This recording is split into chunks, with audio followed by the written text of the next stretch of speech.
Nagpupuri kami sa'yo, Panginoong Jesucristo. Nagpupuri kami sa'yo, Panginoong Jesucristo.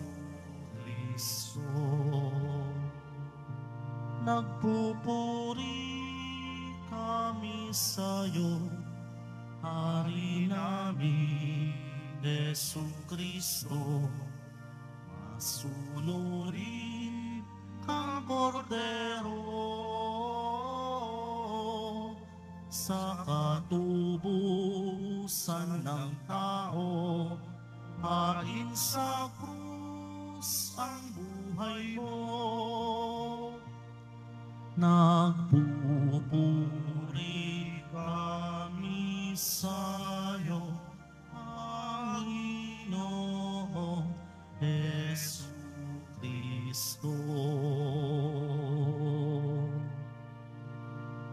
Sumainyo ang Panginoon. At sumayo rin. Ang mabuting balita ng Panginoon ayon kay San Juan. Papuri sa iyo, Panginoon. Noong panahong iyon, habang nakahilig kasama ng kanyang mga alagad, nagugulumihan ng sinabi ni Jesus, "Tandaan ninyo, ako'y ipagkakanulo ng isa sa inyo." Nagkatinginan ang mga alagad.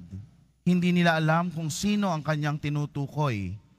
Ang alagad na minamahal ni Jesus ay nakahilig na kalapit niya. Kinalabit siya ni Simon Pedro at sinabi, "Itanong mo kung sino ang tinutukoy niya." Kung kaya humilig siya sa dibdib ni Jesus at itinanong, "Panginoon, sino po ba ang tinutukoy ninyo?" Sumagot si Jesus, "Ang ipagsawsaw ko ng tinapay, siya na nga." At nang maisawsaw ang tinapay, ibinigay niya ito kay Judas na anak ni Simon Iscariote. Nang matanggap na ni Judas ang tinapay, si Satanas ay pumasok sa kanya. Sinabi ni Jesus, "Gawin mo na ang gagawin mo." Ngunit isa man sa mga kasalo niya ay walang nakaalam kung bakit niya sinabi ito.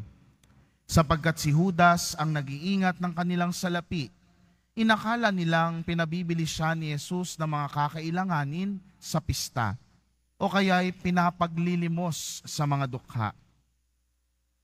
Nang makain na ni Judas ang tinapay, siya'y umalis. Gabi na noon. Pagkaalis ni Judas ay sinabi ni Jesus, "Ngayoy mahahayag na ang karangalan ng anak ng tao at mahahayag din ang karangalan ng Diyos sa pamamagitan niya. At kung mahayag na ang karangalan ng Diyos, ang Diyos naman ang maghahayag ng karangalan ng anak. At gagawin niya ito agad. Mga anak, kaunting panahon na lamang ninyo ako makakasama. Hahanapin ninyo ako, ngunit sinasabi ko sa inyo, ngayon ang sinabi ko sa mga Hudyo, hindi kayo makapupunta sa paroroonan ko." "Saan po kayo pupunta, Panginoon?" tanong ni Simon Pedro. Sumagot si Jesus, "Sa paroroonan ko'y hindi ka makasusunod ngayon, ngunit susunod ka pagkatapos." "Bakit po hindi ako makasusunod sa inyo ngayon?" tanong ni Pedro. "Buhay ko may iaalay ko dahil sa inyo." Sumagot si Jesus, "Iaalay mo ang iyong buhay dahil sa akin? Tandaan mo, bago tumilaok ang manok, makatatlong beses mo akong itatatwa." Mga kapatid, ang mabuting balita ng ating kaligtasan. Pinupuri ka namin, Panginoong Jesucristo. Magsiupo muna po ang lahat. Isang pinagpalang Martes Santo po sa ating lahat. Good evening. At sa mga kasama po nating mga kapwa nating deboto ng Poong Jesus Nazareno na kaisa natin sa iba't ibang social media platforms ng Quiapo Church, ang pagpapala ng ating Poong Jesus Nazareno ay sumainyo, saang mang dako kayo ng Pilipinas o saang dako man kayo ng mundo. isa sa mga pinakamasakit na maari nating maranasan ay yung pagtatwa o pagtalikod sa atin, lalo na ng mga taong inaasahan natin, nakakampi o papanig sa atin. 'Di ba? No, yung betrayal, 'yan, no? Yung pagtalikod sa atin ng mga tao. At wala yatang exempted sa sakit na pwedeng idulot nito. Kaya nga ngayong Martes Santo, ang ebanghelyo ay tungkol o patungkol sa tinatawag nating double betrayal, no? Dalawang pagkakanulo kay Jesus. Kung tayo nasasaktan na dun sa pagkakanulo o pagtalikod ng mga tao, paano pa kaya ang ating Panginoong Jesus na mga itinuring na niya na labis pa sa isang kaibigan o sa kapatid sapagkat araw-araw magkakasama sila ng mga apostol. Araw-araw kasama niyang mangaral, kumain sa isang mesa, no? Magpunta sa mga bayan, magpagaling ng mga may sakit, tapos sila pa yung mga tatalikod sa iyo. Isa-isahin natin itong dalawang betrayal na ito, o pagtalikod o pagtatwa. Una na si Judas Iscariote. Napakapamilyar naman po, ano? Si Judas Iscariote. Si Judas, ibinenta, inilako, binaligya sa mga Cebuano, Bisaya, ang ating Panginoon sa halagang 30 piraso ng pilak.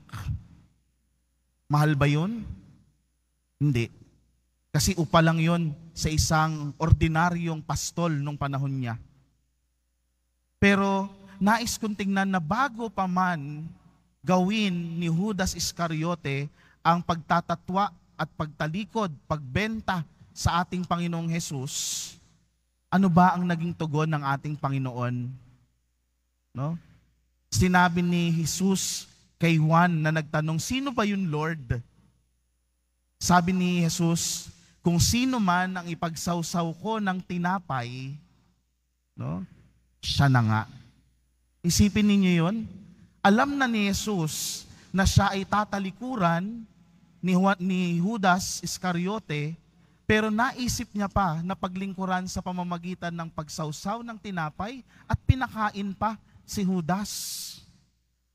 Kung tayo yun, siguro, kung tayo si Jesus, no, baka kung ano na ang nasabi natin kay Judas dahil alam natin na siya ay tatalikod o magtatraidor sa atin, hindi ba? Pero iba si Jesus, pinakain pa nga niya. No? Matapos pakainin, anong sabi ni Jesus sa kanya? O kung ano man yung gagawin mo, Judas, gawin mo na ng mabilis. Ay ako, kung ako po yun, sabihin ko, pwede ba Judas, wag na lang? Di ba? Pero si Jesus, sabi niya, gawin mo na agad. Dahil iginagalang ng ating Panginoong Yesus, iginagalang ng Diyos ang ating kalayaang pumili. No? Bumaling naman tayo kay San Pedro, isa pa sa mga tumalikod kay Jesus. Ang lakas pa ng loob magsabi, no? Lord, saan ka po pupunta? Sasama ako. Kahit na ang buhay ko ay iaalay ko para sa iyo. Wow! Kung sa atin ngayon, pwede nating sabihin, wow, Pedro, big words. Di ba? No? Pero ano ang naging tugon ni Jesus? Alam natin nang lumaon ng storya ng mabuhay na mag-uli ang ating Panginoon, si Jesus mismo ang tumagpo kay Pedro upang makipagkasundong muli. Ha? Hindi ba tinagpo ni Jesus si Pedro nabang siya ay nangingisda nung bumalik siya sa dati niyang buhay?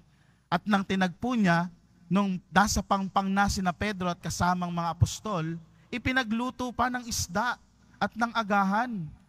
O di ba parang kay Judas lang, pinakain ng tinapay, pinagsawsaw, pinaglingkuran din ni Jesus si Pedro, pinagluto ng agahan.